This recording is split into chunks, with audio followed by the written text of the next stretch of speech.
Ar žinote, kad vienas Trumpo sakinys praeitą savaitę sukėlė $20 milijardų vertės finansinį nokautą ir čia tik kripto rinkoje akcijų rinka krito daugiau nei $1 trilijonų. Viskas prasidėjo nuo grasinimo Kinijai įvesti 100% muitus, dabar jau yra 155%. Pirmiausia, Vokietijos automobilių milžinės tokios kaip BMW akcijos krito, nes jų pardavimai Kinijoje atsidūrė pavojuje. Tada kriptovaliutų rinka patyrė istorinę griūtį, per 24 valandas pinigus prarado 1,6 milijono prekiautojų, investuotojų su svertu, o auksas iki tol pasiekęs rekordinius $141 tūkstantį už kilogramą aukso patyrė didžiausią kritimą per 12 metų. Tai rinkos karuselė.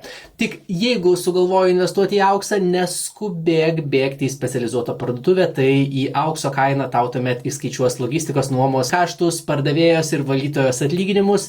Yra daug efektyvesnių būdų investuoti į auksą.